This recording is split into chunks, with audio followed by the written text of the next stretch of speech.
In today's video, we're taking a look at the latest trade rumors from around the league. We are now knowing of the asking price for Erik Karlsson in San Jose. Could we see the Avalanche make a big deal, bringing back either Ryan O'Reilly or another member of the Florida Panthers as potential trade targets? We're also taking a look at a potential fit for Brock Boeser in New York City with the Rangers. Plus, we have some fines from NHL player safety, some other updates, and some more drama in Vancouver. All that coming up next.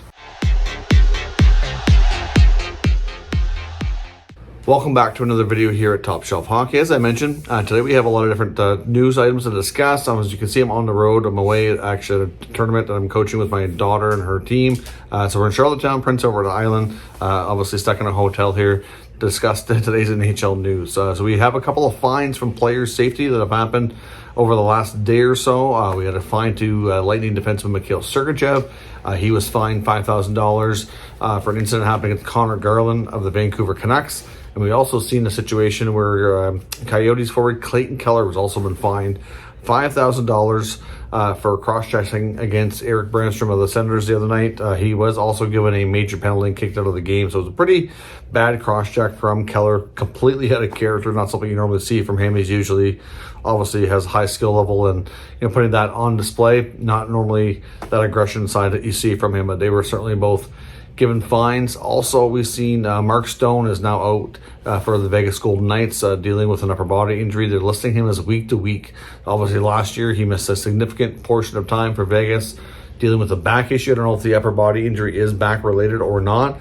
I hope not, because that's obviously an issue he's had ongoing for some time, which we thought was corrected. But obviously, being their captain, one of the top wingers in the league, that is going to be a big blow for him. I know last year they obviously dealt with a lot of him and Pacioretty both being out, and then Stone. And even though Pacioretty's not on the team anymore, they actually both got hurt the same night. It's kind of eerily, reminiscent of what they dealt with last year. So hopefully Stone is not going to be out for too long. There is reports as well from Toronto media and Toronto newspapers that the Maple Leafs are closing in on being the host for the 2024 NHL All-Star Game. Obviously, this would be something I think that would go over well in Toronto, one of the bigger markets in the NHL. They were actually going to be, if not either co-host or host of the World Cup, because we know the NHL is working with its Players Association and obviously some international bodies trying to put on a World Cup of hockey, since the NHL players didn't make it to the Olympics. That was one of the agreements, that they were going to try to host a World Cup, bring the World Cup back, and have the World Cup every 3 or 4 years. It was supposed to be held in 2024, but it got pushed back mostly because of the stuff going on over in Russia. They weren't going to be able to have Russia participate, so it was really going to cause issues that way. And they decided to postpone it. Obviously, Toronto would have played a big role in hosting that. So I think that's most likely why they've kind of switched gears here and are now gearing up towards hosting an All-Star Game. I know a lot of fans don't seem to obviously get too excited and crazy for the All-Star Game, but to me, it still has a lot of value for in-person experience. It's really cool from what I've seen. A lot of people have been able to go, so it's completely different to be able to go and see all your favorite hockey players and everything in person, the skills competition, whole different thing. So I'm not sure when we'll get an official announcement on that, or 100% if they're going to get confirmed, but right now it's expected that the Leafs will host the All-Star Game in 2024. Now, like, the Canucks needed more drama, but they're getting it. Of course, we found out the other day that Tanner Pearson of the Canucks is done for the season. He was previously diagnosed, obviously, with a hand injury, out for a period of time, but that's been reevaluated now. He now needs another surgery and is done for the season. Now, Vancouver media, doing recent interviews with Canucks players, talking to defenseman Quinn Hughes, asked him about his thoughts, because he is good friends with Pearson as well. Of course, they would know that. His thoughts on the Pearson situation, and just how he felt for his teammate, now being done for the year, not playing a lot this year after suffering the injury earlier this year. And his quote says that it wasn't handled right. So obviously, to me, that sounds like he's clearly taking a shot at Vancouver medical staff. Now, if I'm not mistaken, I believe they went through and completely revamped their medical team this year. But this team has had so much going on really ever since the JT Miller signing near the end of the offseason, which took everybody by surprise. Obviously getting that deal done and prioritizing him over Bo Horvat. And then all the other issues they've ran into this year. Like, this Canucks team is just full drama, which is unfortunate. And to have another situation like this, you gotta wonder, and I would be greatly concerned about it, if they get to the point that Hughes or Pettersson grows frustrated with how everything has gone in Vancouver, obviously the lack of the team developing and taking steps forward, and now how this medical situation was handled with one of their teammates. If either of those guys leave, they're in like even bigger trouble. They're still young enough and big enough stars that they could build around them and really, make a few changes here to kind of get this team without going through a deep rebuild. And if they lose them, they're really going to be that much more, in trouble long term. So if Quinn Hughes is willing to call that out, that's concern. Pettersson's needing a new contract in the not too distant future. I know his agent was asked for comment, and all they said was at this point, Pettersson is happy in Vancouver, and that as soon as they're eligible to speak on an extension with the Canucks, that they would do so. Obviously, we'll have to see where that goes, but I don't know. Just more drama and unnecessary drama, in my opinion. You got to look after your players. At the end of the day, they are the on-ice product, and they are what brings the fans in. And I'm not sure what they're doing there or in regards to this, but certainly, unfortunate to see Hughes so frustrated because of his teammates' lack of good care, you could say, by the medical team. Pearson's going to enter the final year of his contract next year. There is rumors he could be a buyout candidate. Like, it's obviously having a major impact on his career. Obviously, over the age of 30, things start to typically decline.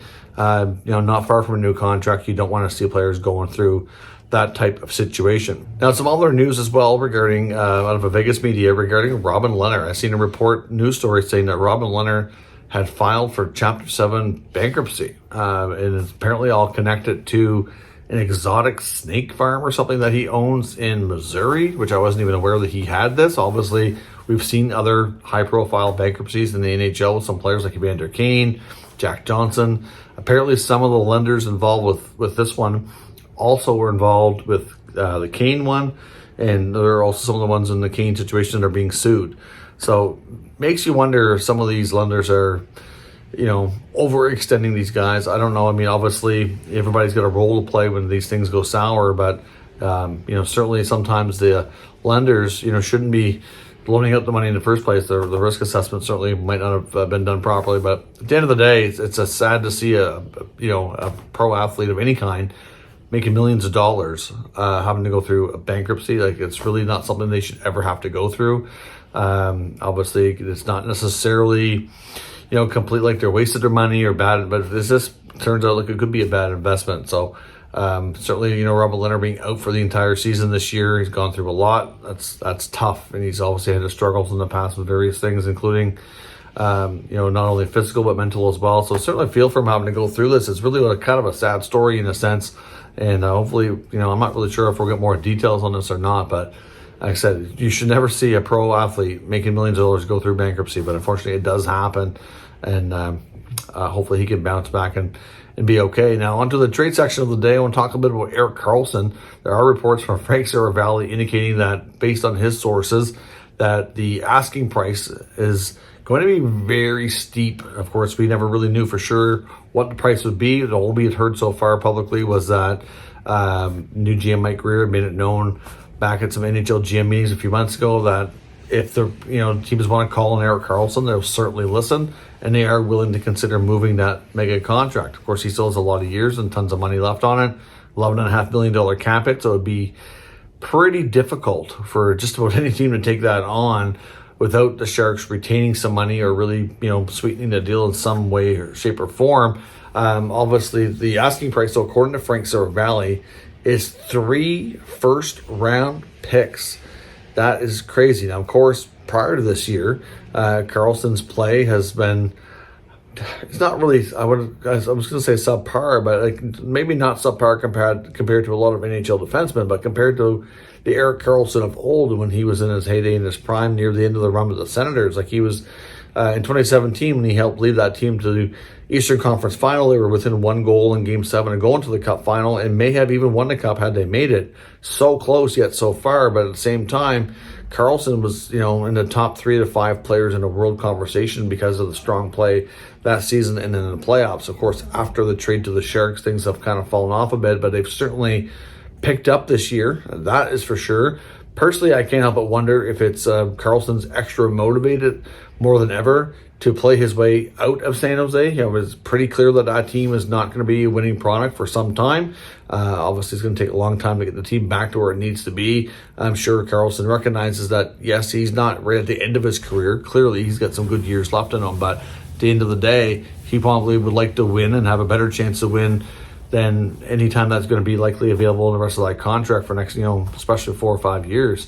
So certainly a very interesting name to be potentially on the trade market. Now, Sarah Valley also reported that for an asking price of 3 first-round picks, that they would be willing to retain 18% of Karlsson's salary. Of course, his cap hits $11.5 million. So you take 18% of that. Yes, that's a good chunk of change, but it's still going to be tough for teams to really take on. Now, the other thing with this as well is that he did link the Ottawa Senators to Karlsson, saying that he would imagine that the Senators would love to welcome him home. And obviously, if you take a look at their D-core, they need a right shot defenseman. They have Artem Zub, who can play top 4. You have Shabbat and Sanderson, so your left side is in good shape for years to come. In a lot of ways, he makes sense to be a good fit there. The biggest issue, though, by far, is his contract. And of course, now you throw in this asking price, even with an 18% salary retention, that's still going to be really difficult and not impossible for the Sens to be able to handle that and to give up 3 first-rounders on top of that. I mean, they didn't even get that themselves when they traded him when he was younger and more in his prime. Obviously, they did get a really good return, mind you. They ended up getting Josh Norris, who was, the top 6 center. They got Timmy Stützle with the draft pick that they got from the Sharks, who was a top 6 center, having a great start to his career. They get some other pieces as well in there. So, I mean, they did really well. It took a while to really know that. At the beginning, it looked a little underwhelming, but over time, as these picks and prospects have developed, it's looking much better now. But there's no way they want to turn around and spend 3 first-rounders to get him. Now, I honestly don't see anybody spending 3 first-rounders in his 30s with that contract. They'd have to retain a heck of a lot more money. And even then, I could see it I'm not sure 2 might even be too much. 1 for sure, but at the same time, you'd think taking that contract off their hands, the Sharks wouldn't be asking for quite so much. But it wouldn't shock me, based on how he's playing, that they're going to ask for the moon and see if they can get anywhere close to it. But personally, I don't know. Karlsson trade, to me, could happen by the deadline, but I think it's more likely, if it is going to happen in the summer. But we'll have to stay tuned. Just knowing the asking price is a big update and a pretty crazy one that I think is going to deter a lot of teams from pulling the trigger. Now, as well, could we see a scenario where the Avalanche bring back Ryan O'Reilly or maybe turn to the Panthers? They clearly need another center in that lineup. This team has been battered and beaten up. They have obviously had a short turnaround after a long off season, winning the Stanley Cup. Landeskog has been out for the entire season, so that's not helping matters. Nishushkin's missed a ton of time, only played 15 games this year. Byram has been out. This team has had several other injuries as well, and adding a number 2 center certainly is a big priority for this team before the playoffs. And rumor has it that their former colleague in Ryan O'Reilly, of the St. Louis captain, is certainly on their radar as one potential player as a pending UFA that they could do as a rental, or the Florida Panthers, who are currently not in a playoff spot, are expected, even if they can battle their way up, to possibly be a seller to try to find some more salary cap flexibility. And players like Stan Bennett or Sam Reinhart would be the most likely players they would like to move in order to create an extra bit of cap flexibility on their side. So it wouldn't be shocking to see the Avalanche consider one of those top players as well for that 2C role.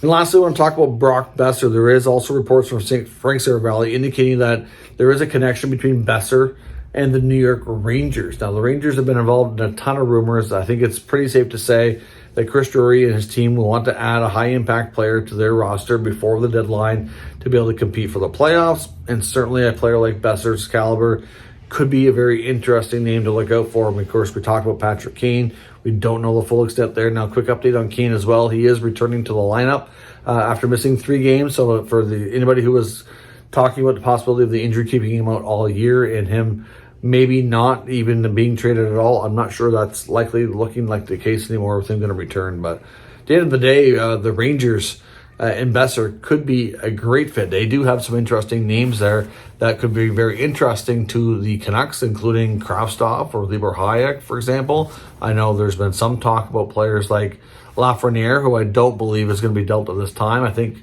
they'd have to have a significantly offer that would have to like just blow them away, and that's unlikely. But even a guy like Philip Hedl would completely rule out.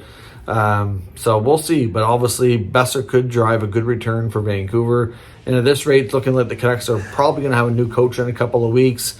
And we could hopefully start to see some movement with some of those players that are expected to be dealt. But could Brock Boeser make a lot of sense in the Big Apple? I do think it's a real possibility. But again, as I said before, the Rangers, I think, have their eye on a lot of players. They're probably going to be linked to anybody who's capable of playing a top six role until they, decide to make a firm choice and make their move and get their player. But otherwise, Boeser and others will be linked to this team until they make a decision and make a trade. So let me know your thoughts on all of today's news and rumors down in the comments. We'll discuss further. If you're new to this channel, of course, make sure you subscribe and stick around. We'll keep you up to date with all the latest news, rumors, and analysis of all 32 NHL teams. Thank you for watching. We should be back to our normal home studio hopefully tomorrow, and I'll catch you next time.